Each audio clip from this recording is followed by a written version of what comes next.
And as the place evolved, it was very Americana in the beginning. We had the old radios and still have like a huge collection of Pennsylvania Dutch quilts, old tools, and we had a little tricycle. And then we went antiquing in Spain and brought back beautiful ceramics and furnishings from Europe. So that like added a whole nother layer to the dining room, and it kept evolving until it stopped. Until we were like, okay, we're done.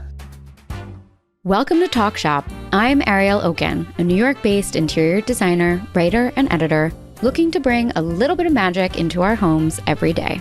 After years as a writer and editor in the interiors world, I founded my own editorial site, Fenimore Lane, in 2020, and the Talk Shop interview series was born. Each week, I delve into the personal experiences of the top interior designers and tastemakers around the globe. This week, we're journeying to the storied past of New York's East Village as we welcome the founder and visionary behind Il Buco's hospitality group, Donna Lennard. For the last 30 years, Donna has been at the forefront of ingredient-driven Italian and Mediterranean cuisine, winning numerous accolades, including a rare 3-star New York Times review for Il Buco Alimentari. With the recent launch of Il Buco Vita, the group's first foray into the home space, Donna's impact on creating warm, inviting, and lasting interiors is even more impactful. Donna began her career as an independent film producer and worked in restaurants all over Manhattan during her school years until she met Alberto Avalle, a foodie from Umbria. In 1994, she and Alberto stumbled upon a storefront on cobblestoned Bond Street and created Il Buco, which was initially opened as an antique shop. Il Buco catered to the tastes of the artists living in the area, who quickly discovered that Donna and Alberto not only had an eye for beautiful antiques, but also a refined taste for delicious food and wine. It didn't take long before the store transformed into the buzzy restaurant it remains to date, in a gorgeous interior setting to boot. Since the opening of Il Buco, Donna has opened 3 more restaurants in New York City, the Hamptons and Ibiza, along with their coveted tabletop and lifestyle brand, Il Buco Vita. The common thread weaving each area of Donna's locations is an inviting atmosphere of luxury with an exquisite attention to detail. So please join me as we welcome Donna to the podcast. Hi, Donna. Welcome to the podcast. I'm so happy to have you on. Nice to be here, Ariel.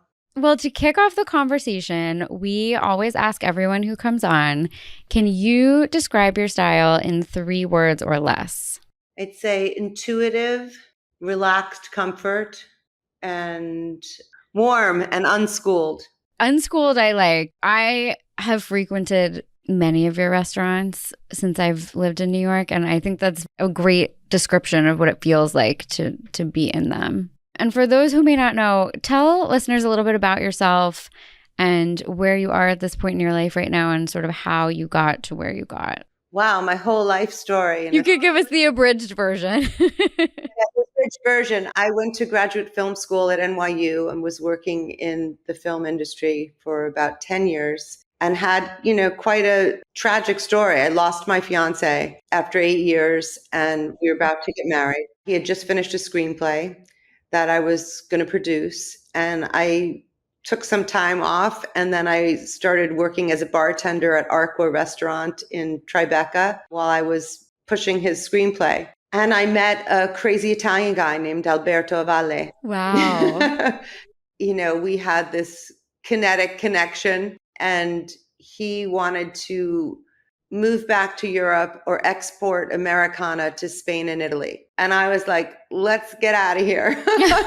And he's like, yeah, but I've been researching all these antiques and where to get them and all these fairs in Pennsylvania. So we get in our Suzuki Samurai and we start driving to Pennsylvania on the weekends and oh my God, that's amazing. Buying all this Americana. And we had a medium-sized apartment on East 11th Street between B and C. The things that we couldn't fit in our place, we started storing upstate with this couple that we had done a lot of antiquing with. And I came across that space driving the Suzuki across Bond Street one afternoon, and I saw Spectra Photo Labs putting these mahogany doors on their new store.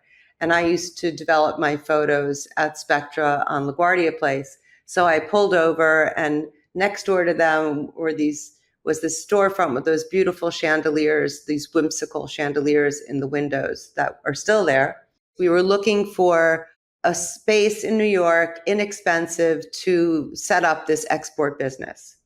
And this space was a studio for 3 artists, 2 of whom were ceramicists making lighting. And one was painting crop circles in the basement. Just really like old school New York. And it turned out Alberto knew the lighting designers. And they were in dispute with the landlord, who wanted to raise their rent from $1,750 a month to $2,000, which they thought was crazy for 2,000 square feet of space. And they decided they were going to move to Philly, where they owned a building. And they introduced us to the landlord. And for $2,100 a month, we took the space with a 5+5 year lease. And we, scraped the paint off the floor, and we repainted the walls. And they had a stainless steel big sink, area for washing all the clay. And they had a refrigerator and a little 4-burner electric we called Susie Homemaker stove. And we went up to this couple in upstate near the Finger Lakes, and we spent about a week and a half antiquing and going to auction. And we filled 2 17-foot trucks with stuff and came back, opened an antique store. That is absolutely wild, just hearing the story. I mean, especially now knowing that is the restaurant. Yeah, it would be impossible today to repeat this, crazy idea. So with $70,000 and this idea, we opened the space, and then we applied for a wine and beer license that arrived dated Alberto's 40th birthday. And we invited our landlords for lunch to ask them if we could become a little tapas bar. And they were so bowled over by what we'd done with the space that we made them lunch, and they were thrilled. And they were like, of course, you can do it. That's wild. So it was like that it started. And there were a bunch of little bumps in the road along the way and very funny stories, but I'm not going to fill your podcast with them. I'm sure that they're amazing, though, like very old New York stories. We had Il Buco going that became this little restaurant, tapas bar, where you could buy the table or the chair or the cupboard, until it became just too exhausting to go antiquing anymore with the restaurant business picking up. And then we stopped the antique sales. That was so ahead of its time in terms of like the concept of an immersive retail experience where you're dining, but you can also buy your surroundings. Like that didn't exist then. And that's so fascinating that that's sort of how it started. Yeah, it's one of those really crazy stories. Definitely would not be possible today. And were you both interested in antiques at the beginning? Like where did the passion for interiors and antiques come from? And were you always interested in design? I think, being a filmmaker and being a Taurian woman, I think I've always I'm a Cancer, so yes, I'm with you on that. Love to be surrounded by beautiful things, and love food and wine. And, really, I'm a naturalist. I like real things. I like wood surfaces. I like beautiful old patinas. I've always loved those things and been drawn to them. And Alberto as well, coming from Umbria, from central Italy, that was part of his nature as well. I think we shared an incredible synergetic connection to aesthetics. When we finished putting the place together, I remember walking outside with him and just looking at each other and saying like, oh my God, can you believe what we just did? And I think it was like both of us coming from our own direction and meeting in the middle had created this something that neither one of us expected. Yeah, that's so beautiful too. Thank you. And I think we both work very much from the gut, very instinctively. So it's just, find the things that you love. And part of the reason we didn't keep the antiquing going is because we couldn't really hire somebody to buy for us. I mean, The process was going out and like our eyes were always attracted to the same things, like we knew what we loved and there was a common language there that was unspoken. So I think that was the joy, was choosing these pieces. And as the place evolved, it was very Americana in the beginning. We had the old radios and still have like a huge collection of Pennsylvania Dutch quilts, old tools, and we had a little tricycle. But then we went to Spain and we went antiquing in Spain and brought back beautiful ceramics and furnishings from Europe. So that like added a whole nother layer to the dining room. And it kept evolving until it stopped. Until we were like, okay, we're done. That's so interesting though, to know that it kind of started with like a shaker Americana vibe, because when I first moved to New York, and I remember, like, I think of it as being so like layered and eclectic and global. And so that's so interesting to hear how it evolved over time. How have you and the team looked to bring that sense of warmth and layering to all of your spaces through your design? Because you do have such a distinct point of view and a very distinct style that's so beautiful. Again, it's like, what do you love to be surrounded by? What are the things that inspire you, that make you feel good? And I think when you're dining or sharing a meal with friends, I think it's very important the way you feel and the ambiance that you're in. It really affects the flavors and the conversation and everything. It's just it's a really like important, subtle and not so subtle ingredient.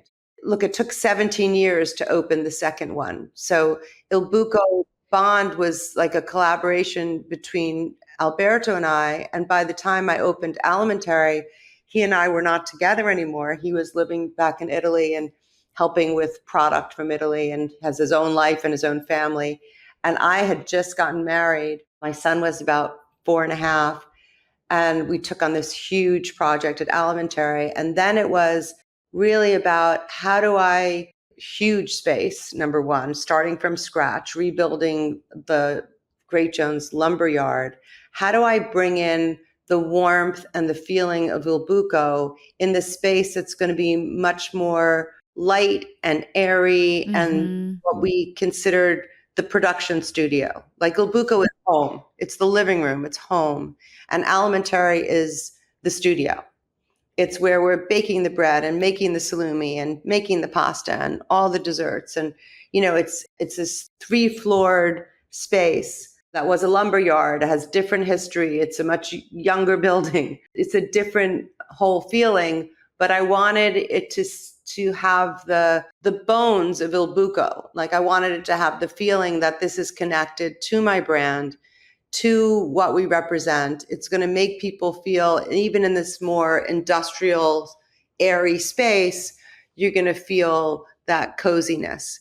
And to that end, it was about using the wood. We redid the building and we used the wood from the joists for the bar surfaces and the Alimentari counter surfaces. My husband had this friend this is pretty crazy, in Florence, who was a machine builder, and he made that copper. It's a copper ceiling made with like an algorithm. Yeah. Oh, wow. That's so cool. It's just so neat. I mean, he came up with that idea. I don't even know how we got there. We wanted to keep the old wall, which is the wall from the lumberyard, is the only wall that we didn't have to rebuild. And it has like the old, writing from the lumberyard on it about the different beams that were on each piece of the lumberyard.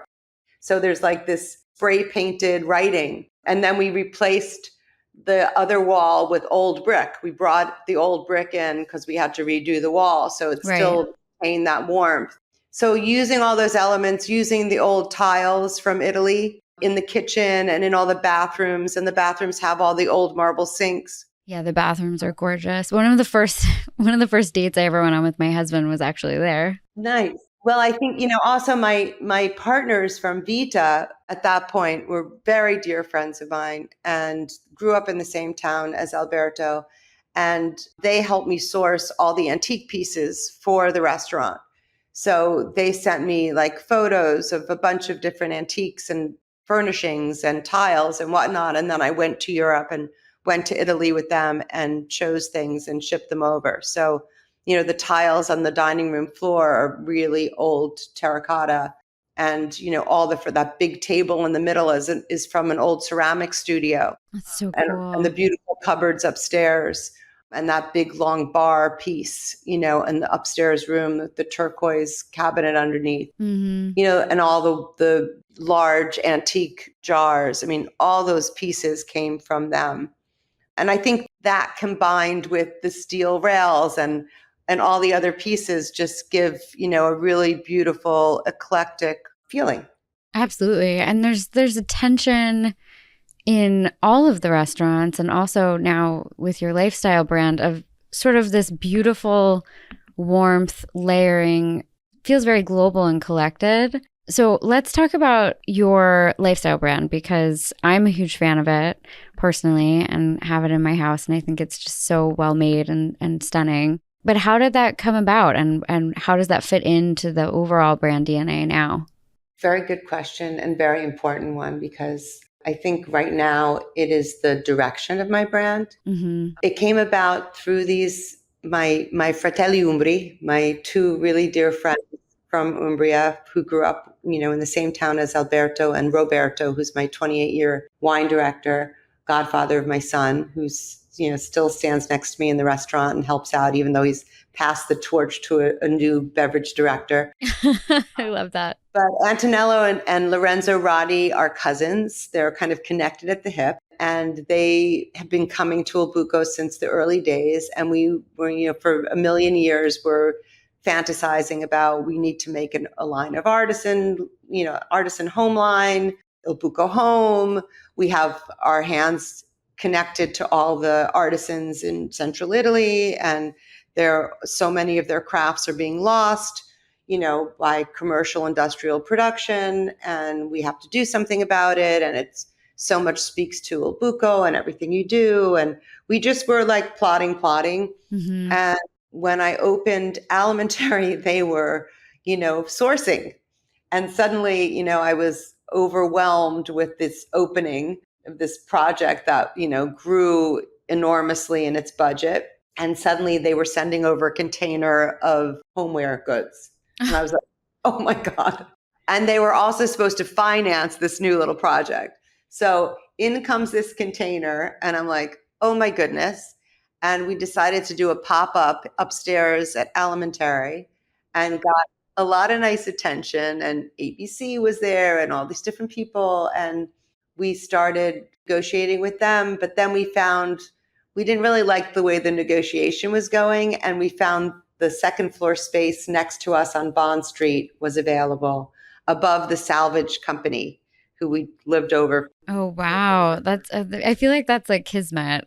It was amazing. And a friend of mine's sister-in-law came to help us. And it was like old Il Buco. It was like this, tin ceiling. There was an old fireplace inside and the old wood floors with some holes in them, and had a little kitchenette in the back. We moved in there.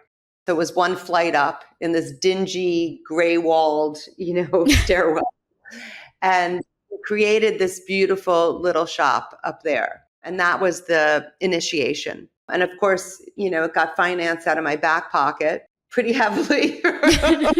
We just kept growing it and shifting it. And we moved to the Basquiat space next to us at Alimentari before COVID for a year.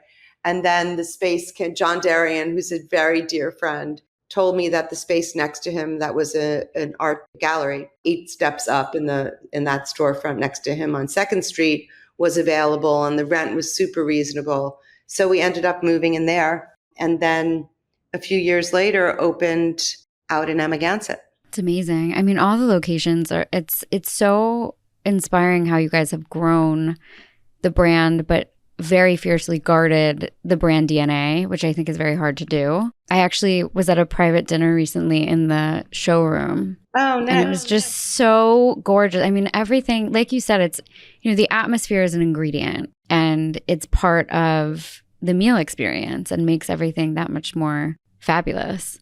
Yeah, it's special.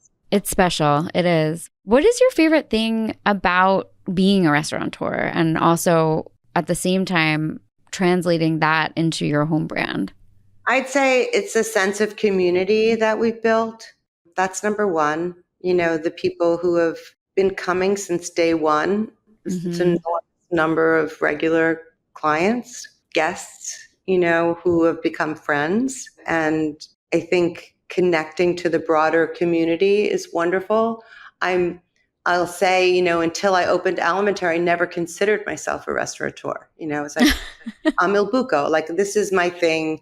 This was this pet project that I did, and it's grown to be from this to this, and it's so satisfying. And, my son grew up above it, and it's That's just like beautiful. part of my life and my family. It's like an extended family, and it's like a film project. Yeah. Once we opened Alimentari, it was like the whole, the plot thickens. Suddenly it's like you're like thrust into like the real restaurant world, Yeah. I mean, and you also have Hamptons, you're in Ibiza. I mean, you have a lot of locations now. But even that by itself, we got the 3 stars in the New York Times 5 months into the opening. It was like a dream come true. And suddenly we were really thrust into the media, whereas Il Buco had been this quiet, word of mouth location. Alimentari became this, a little bit of more of a PR pump, Justin, it was buzzy. and it was much more in the eye of the public. And then, of course, after COVID, we opened out here. And before that, Alberto, the famous, originator of the story, brought me this project in Ibiza, which has been very difficult, but somehow it's still hanging on. Stay tuned for the future. I would imagine running a restaurant from New York when you live here and it's over there is probably very difficult. It's crazy. It's insane. Although it is a good excuse for lots of travel, which is nice. It is, but I'd rather travel for more relax. But it's been, and I think that's the reason why at this point I didn't expect to have all of these locations. Amagansett really only happened because during COVID, we took pop-up for my friend Fernando Troca, who's an Argentinian chef with restaurants in Uruguay, who I'd come to know well through my relationship with Francis Malman and traveling to Jose Ignacio and Garzon. And he had opened a pop-up the year before and they couldn't bring the team over because of COVID. So he asked us to take over the space for that season. Oh, wow. I didn't realize that's how that happened. It's such a great space. We've been there also. It's so great. Maram? Yeah. Yeah. So we took that for the summer and got a dozen people out of the city, living at the beach, and it's right on the ocean. My son had his first job there and I was finishing my first cookbook. So it was a wonderful kind of entree into doing something out here. And I had been offered the space in Amagansett almost more than a year before by some friends. And I said, no way will I open a space, in my happy place. It came to find you anyway, though. After that season at Maram, my team was like, let's just go see that space. That's so funny. As I'm hearing you talk about your career, I mean, you've had so many things kind of come to you. Almost it feels like that were just meant for you, like they were just going to find you one way or another. I think, the spontaneity of my life and the way that it's, my path has unfolded, something really fascinating to me that I haven't spent a lot of time thinking about, but my marketing director, Annette, was with me in LA about 6 or 8 months ago. And, things just started happening. They would happen. And she's like, your life is incredible. Like things just happen. Yeah. And she just said it again to me when we were talking about doing this podcast. And I was like, it's true. I don't think about it that much. So yes, that is my kind of from the gut instinctive way of moving through my own journey. Do you feel like you've had a mentor in your career at all? And if so, how do you think they have helped to shape your trajectory?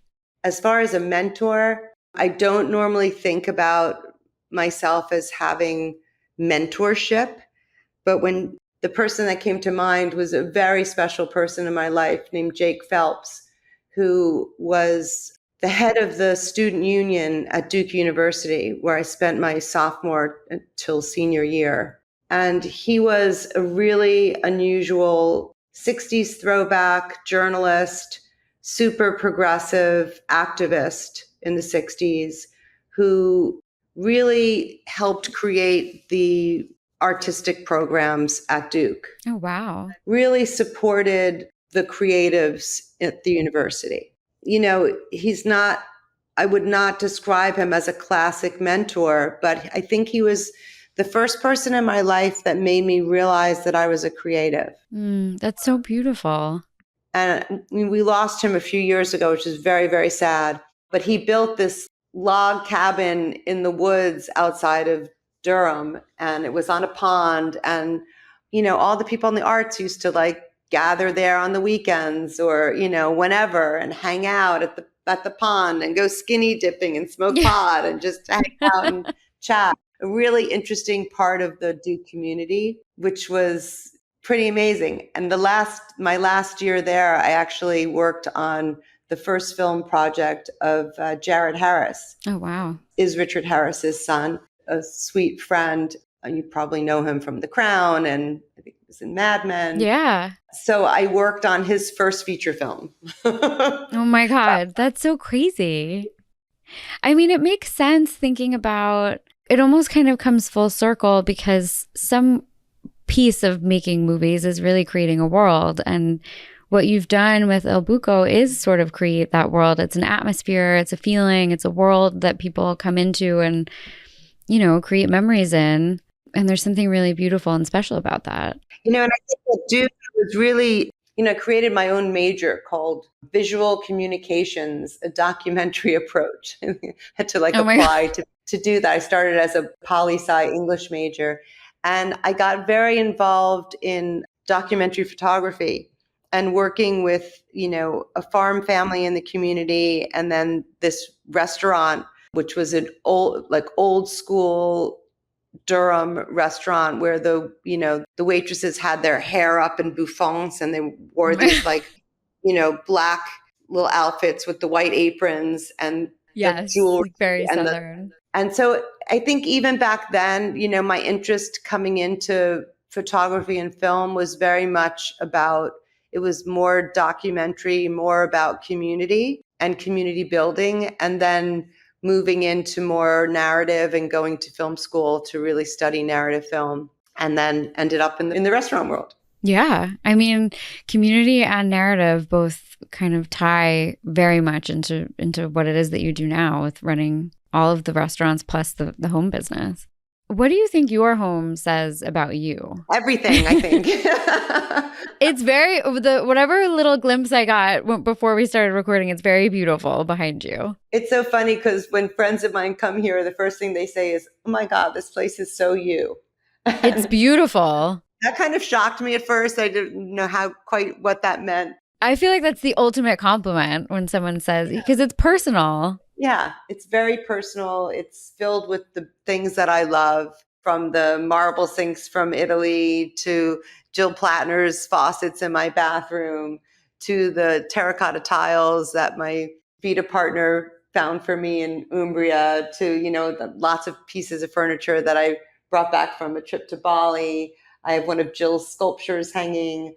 I have these beautiful Keelam rugs that were in my dad's house before he passed. So there's a piece of my family, and 2 sculptures from my dad's house are coming next week. So that's special. That's a really beautiful feeling. The kitchen is very kind of whimsical and a little mid-century feeling, kind of Prouvé-esque after a beautiful console that I have at home, mixed with a beautiful stone sink and, just different textures and woods. And a friend of mine connected me with an incredible carpenter in Slovenia. So my doors are made from this beautiful Slovenian oak. So there's a lot of beautiful tiles and textures. And I think the restaurants kind of reflect that as well. And the homeware brand, it's sort of, you've got the bubbled recycled glass, you've got the kind of patinaed woods. It all sort of feels like something that has lived a life in a very nice way and feels like something that could have potentially been antique or found or inherited. And I think there's something really special about that. Yeah, it's very comfortable. I mean, the house is very easy. It's easy. It's not fussy. The best interiors are if you can describe them as warm and easy, I think that's the best compliment you could give. What are some of your favorite places to shop for home? Definitely John Derry and I are really good friends. So I'm always popping into his store. I have this beautiful antique table at the back of my sofa from him, and the coffee table that my computer's sitting on right now. These two little low antique tables of different heights, are from him. Todd and Nikki helped me build Il Buco. So, when I've bought a number of little things from him, but I just really, my shopping is like usually within, a small parameter of where I live Right. or out here, because I've been so busy in my life that like going and antiquing or shopping usually has to be convenient or I'm passing by. There are a few shops that I love out here. There's a kind of little antique store called Marie Christine in East Hampton and R.E. Steele Antiques. I pop in there, or Wyeth is fun for like looking around. Yeah. But I don't, I collect things in my travels and kind of find things. Yeah. I mean, that makes sense. Do you find a lot of your inspiration from travel? I mean, as you were opening each restaurant and creating the homeware collection, where did you pull inspiration from for those? Absolutely, traveling. I mean, to be very honest, the initial sourcing of all the pieces for Vita came from Antonello and Lorenzo. I mean, they really brought the first artisans in, and it's just working together with them on redefining the line and redesigning the line and working on different pieces, this or that, let's choose this, or do we want to go in this direction or that. Antonello is the one, most active on the ground, working with the artisans directly. Lorenzo is an architect, and he designs all the new stores for Brunello Cucinelli worldwide. So he's traveling the road a lot of the time, but super talented and also, a painter. And Antonello wakes up every morning at 5 a.m. and is painting or gardening or collecting. So they're, the two of them are incredibly inspired and inspiring, and it's really fun to work together with them. And they come to New York quite a bit, or I go and see them in Italy. Antonello's also spent time in Morocco, and I've gone to Morocco, and we talk about, okay, do we bring in some rugs? Should we do this? Where's the next spot? Where's the next inspiration? So it's really kind of an open dialogue that keeps going. As I hear you talk about your whole experience, it's just amazing that like it really seems like intuition has played such a huge role from A to Z in terms of just Absolutely. How you've found yourself where you are, which is so fascinating. And I always like to talk about the importance of listening to your gut and listening. We've talked to people on the podcast before who've, made a career pivot from something else into design, and just sort of listening to that inner voice and that inner intuition and seeing where that brings you. Your story is just so cool in that context. I think, you travel, and like even just a walk on the beach for me is inspiring. Like I need to be around the water, but I also, was just a yoga retreat in Puglia and stayed in a, 16th century villa. And it was being in that space and sleeping in those walls is inspiring. Then I went and discovered Paola Lenti, who's making this incredibly colorful, extraordinary, sustainable furniture from weaving recycled materials together. Wow. So there's like so many different sides that are completely discordant, like not from the same idea at all, but they're all inspiring. You're just open and receiving, and it's coming to you. I love it. To that end, I mean, do you collect anything? Is there anything that if you happen upon it, you're always like, I have to add this to my collection? Maybe ceramics are the things that I are most drawn to, but I'm not a big collector of one thing. I'm gonna have this collection. No, I don't think that way. Maybe when I stop working so hard and I'm just traveling and relaxing, I'm gonna. Yeah, exactly. I feel like I'm moving too fast to be collecting. It's so funny, but that's the best way to be. I feel like being busy and loving what you do is such a gift that every day is just a joy. Right now, I'm sitting here looking at this enormous shell collection that Antonello put together from his last visit here, and he we went for a walk, and every time we take a walk on the beach, he comes back with like loads of shells and rocks. And, he washes them all, and he oiled them all, and he laid them all out on this little John Deere table, and he left them for me. And that was like a real joy. That's so sweet. Okay, so you collect shells by proxy. Towards the end, we always ask, we do our take 10, which are our rapid fire questions, and they kind of have nothing to do with design, but we always like to ask them because I think it gives people a little bit more of a window into who you are and what you like. So what is your favorite food?